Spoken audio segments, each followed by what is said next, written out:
That scene right there is what could have been had we gotten The Rock versus Randy Orton at WrestleMania 21.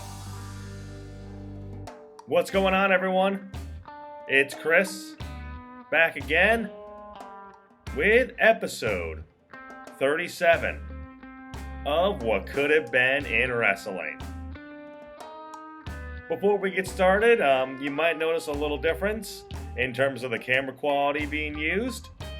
That's because I'm moving on up in the world. And I want to thank my friend, Greg Morgan. You should know him online as Good Mic Work. He gifted me a new camera for this YouTube channel, and I can't thank him enough for that, as I really am trying hard to improve the quality of each video, and having a better camera is only going to help. So let me get back on topic now, and let's talk about today's topic. And today I want to talk about what if The Rock had re-signed with the WWE in 2004 when his contract expired in December of that year. So let's just jump right into it. At that point in 2004, the most recent match he had was at WrestleMania 20 with Mick Foley as part of the Rock and Sock Connection, going against a losing effort to Evolution in possibly my favorite match on that card. There was speculation if he was going to resign. I know that Vince had gotten some, let's just call it advice, and at the behest of one of The Rock's longtime rivals, Vince was persuaded to not re-sign The Rock immediately because he said, let's just say this person said, that they shouldn't try to only focus so much around part-time wrestlers. Imagine that. And they wanted to focus on the guys they had who were wrestling full-time. This led to The Rock not being re-signed when his contract expired, and it definitely caused some resentment by The Rock because, again, he wasn't seen in basically on screen on a Raw or SmackDown after that until 2011. So there was a 7-year gap where he really, outside of a few pre-taped appearances here and there in the Hall of Fame in 2008, really didn't have much to do with wrestling. And like I said, I think it's because Vince got some, let's just call it some bad advice. So in this situation, if The Rock does resign, he's still going to be a part-time wrestler. Don't get me wrong there. And he's still only going to work limited dates. But what would help is he would be part of WrestleMania 21. And I think he would have an active role there. He wouldn't just do a segment like what Stone Cold did on Piper's Pit. And I think he would actually have a match that a lot of people would want to see. And it would have, honestly, a tagline that would write itself. And that's right, I think he would go against Randy Orton. Now, obviously, you can see where this is going already. This, you can hear JR talk about it. The battle of the third generation stars. They had some interaction, obviously, the year before in that tag match that handicap tag match, I should say, that I referenced earlier. And obviously, I think it would have a lot of intrigue having one of the biggest stars in the company, still The Rock, facing off against a young upstart who at that time I think was still only 25 years old and had already gone through and had his first world title reign. So instead of working with The Undertaker trying to end the streak, it would have been Orton trying to prove himself against the veteran third generation star who was already established world champion, The Rock, as Orton was trying to, let's say, grow the legend of his career. Now here's how I think we can get to that. Post Royal Rumble in 2005, after Randy Orton loses to Triple H in that world title match, and again isn't able to regain the World Heavyweight title. Orton, after a short feud with Christian, went on to go through his heel turn to get ready and build up his match against The Undertaker. I think you can still do that same kind of route where Orton has a quick fling with Stacy Keibler, and on Raw, he makes his intentions known for WrestleMania 21, and he's calling out the other third-generation star, The Rock. And you know that would get a huge reaction. And of course, JR and the King can definitely play that up as well, of how big a deal it is that the two third-generation stars are going to be locking horns at WrestleMania. Orton can go ahead and cut a promo and talk about how no one thinks he belongs in the same ring as The Rock, and how he's not on The Rock's level. But Orton is going to prove that he's not only just as good as The Rock, but he's better. And he's going to prove that he's the best third-generation star this company's ever had, and he's going to outshine The Rock on the biggest stage of all.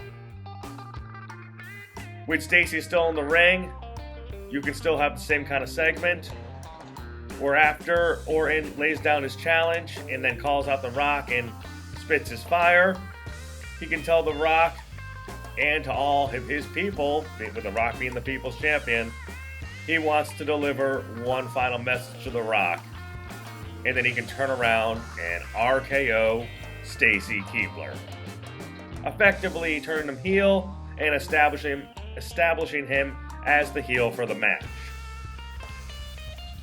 Now again, The Rock wouldn't be there week to week. It would be similar to the build they had to their that handicap tag match at WrestleMania 20 with The Rock working limited dates.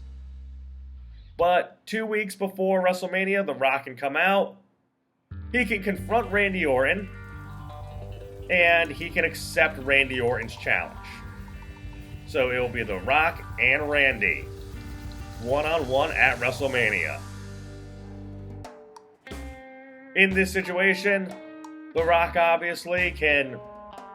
would obviously get the better of Randy Orton on the mic. There's no comparison, especially at that point in Randy Orton's career, who was superior on the mic, and it would honestly be Randy Orton swimming in uncharted waters in that sense. And you know, The Rock would smell blood, and he would just tear Orton up on the microphone, talking about obviously how he's known him since he was a kid because of his dad, Rocky Johnson, and then Randy's dad obviously being friends and coming up together, and they can draw on that past history and their lineage, both as third-generation stars, having grown up in the business. But The Rock can remind Randy that he's never been in a ring with someone like The Rock. And while he's a one-time world champion, The Rock is a 7-time WWE champion. And that Randy Orton is just out of his league on this one. I think it can actually end, though, with Orton getting in a cheap shot on The Rock. And I think it actually could end with Randy Orton acting like he's going to leave. But then, of course, they'll come to blows. And it'll be Orton getting a cheap shot, maybe a low blow-in, and then being able to RKO The Rock to end the segment.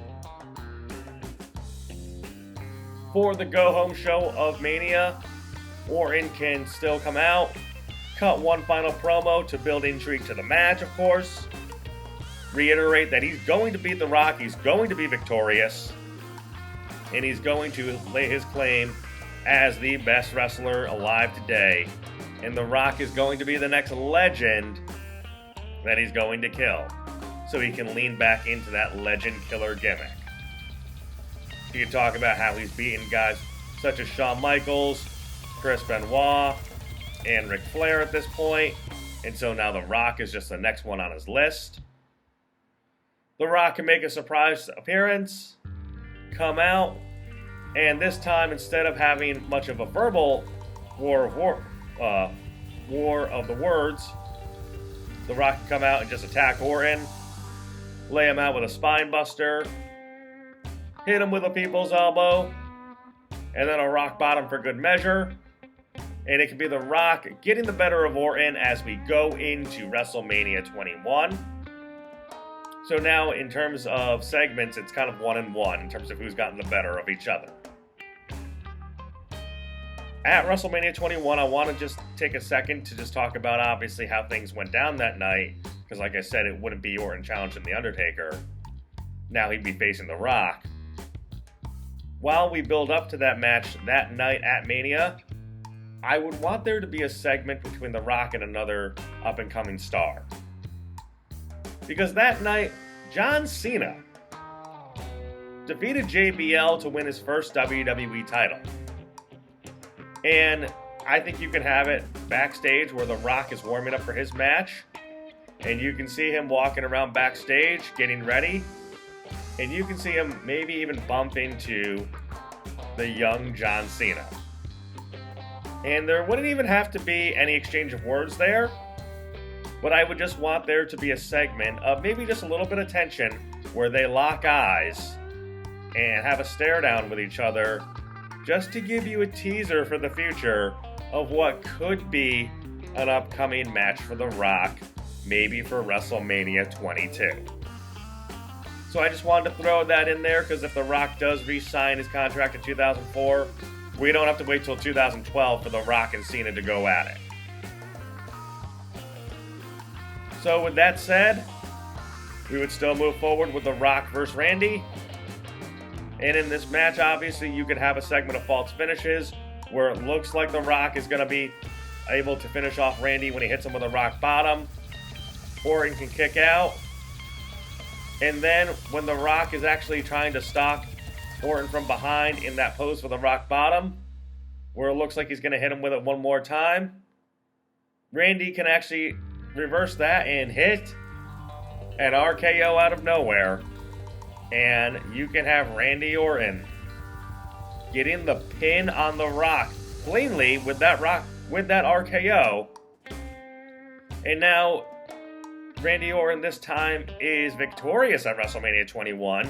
He doesn't come up on the losing end. And now in the past two WrestleManias, he's beaten both members of the Rock and Sock Connection. And just in general, he's beaten two of the biggest stars the WWE has ever had. So now Randy is truly on his way to becoming a real star.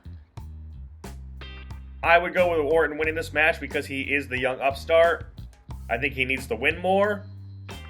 And The Rock is part-time, Randy's full-time, and I think you should give the win to the full-time guy, because he's going to be the one who's going to be on the Raws and the SmackDowns going forward week to week, and that will only help enhance his character. And The Rock at that point in his career doesn't need a win like that at WrestleMania to further solidify himself as a star. So I think this could only help Randy Orton's career. From there on, obviously, I know that in reality, Orton had a shoulder injury, so he was out of action after losing to Batista the night after WrestleMania 21. So I don't know if that still happens, but I think that really would set up Orton to be a long-term challenger for either Cena on Raw or for Batista on SmackDown, because I know that Orton went over to SmackDown that summer in the trades they had, that draft lottery. And I think actually he should have been the one eventually, had Batista not gotten injured, to take the belt off of Batista and become the World Heavyweight Champion. And as for The Rock, I don't think you'd see him again for a while until maybe closer to SummerSlam that year. Because again, he would only have that part-time contract, and I think he'd only be back for the bigger shows. You could maybe do a rematch between Orton and The Rock at SummerSlam. Or you could have The Rock obviously move on to a different feud, maybe with someone on SmackDown who was a top heel besides an Orton at that point. Maybe a feud with Eddie Guerrero was in the future. Or obviously you can even have another hint of tension between him and John Cena. So that's actually where I'm going to leave it for now. I've always wondered, obviously, with The Rock being one of my favorite wrestlers growing up, how he would have been utilized had he re-signed in 2004. But it would have been in such a limited role, because he was a part-time wrestler since 2001 at this point, that obviously you wouldn't be able to have segments with him and matches with him matches with him week to week, since everything he did was on a limited schedule because his movie career was really taking off. So let me know how you think he would have been used in 2005 had he been around for WrestleMania 21. I know there were rumors that he wanted to bring in Sting and wrestle him there at that WrestleMania Goes Hollywood, but I know at that point that was not a realistic possibility. But that is an amazing thought of what could have been, having The Rock versus Sting at WrestleMania, in terms of the real intrigue that would have drawn. And let me know what you think of my thoughts on The Rock versus Randy and the battle of the third generation stars. So leave your comments down below. Also, don't forget to like and subscribe. I appreciate everyone's suggestions and feedback on all my videos. And I will be back again soon with another episode of What Could Have Been in Wrestling. And until then, as always, thanks a lot, everyone. Take care.